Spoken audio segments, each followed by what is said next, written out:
Swamiji Paris પધારતા તો દર વર્ષે પૂછે, પેલા બકુલેશભાઈના ઘરે ઉતરે કે અહીંથી પેલા ઇન્દ્રવદનભાઈનું ઘર કેટલું, તો કે સ્વામી 25 મિનિટ 30 મિનિટ.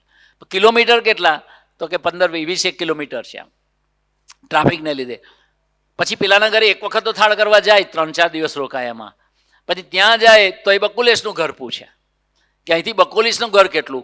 આવું જેટલી વખત પેરિસ સ્વામીજી પધાર્યા અને જેટલી વખત અમે હાજર હતા એટલી વખત દરેક વખતે બકુલેશને 4 થી 5 વખત પૂછે.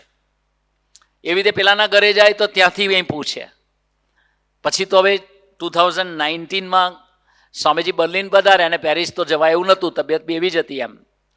એટલે બંને પરિવારને વિચાર આવ્યો એમ કે સ્વામીજી વર્ષોથી છેલ્લા 25 વર્ષથી પૂછપૂછ કરે છે, આનું ઘર કેટલું થાય, નાનાથી આનું ઘર કેટલું થાય.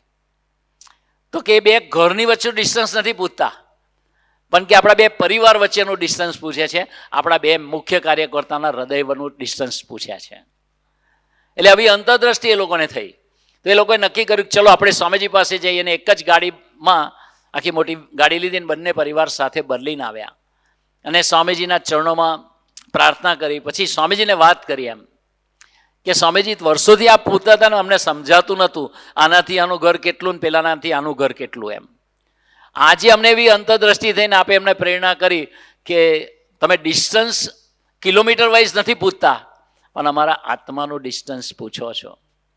તો હવે આજે અમને અંતરદ્રષ્ટિ થઈ છે, તો આપણે એવી કૃપા કરો કે અમારા બે પરિવારો વચ્ચે એક ધારી આત્મીયતા રહે.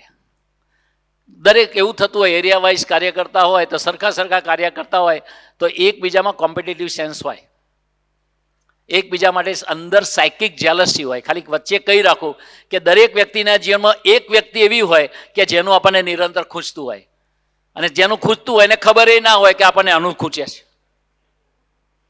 પણ ભગવાને એક પાત્ર એવું રાખ્યું હોય કે આપણા હઠમાં ને ઈર્ષાના ભાવોને બહાર કાઢવા માટેનું હોય.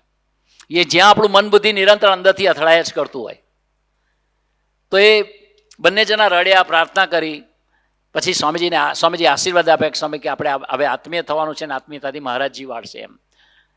પછી એ લોકોએ કીધું કે સ્વામીજી આજે તો આનંદ થયો છે કે આપણા ચરણાવિંદમાં આવ્યા છે, પણ અમારી આત્મીયતા કાયમ ટકી રહેવા આશીર્વાદ આપજો. ત્યારે સ્વામીજી એક વાત કરી કે સ્વામીજી, બકુલભાઈ અને પ્રદ્યુમનભાઈ એ ત્રણેય જણા આપણે અહીંયા આવી રીતે મળ્યા હતા, એ પ્રસંગની ખાલી સ્મૃતિ કર્યા કરજો, આખી જિંદગી આત્મીયતા જશે નહીં આમ.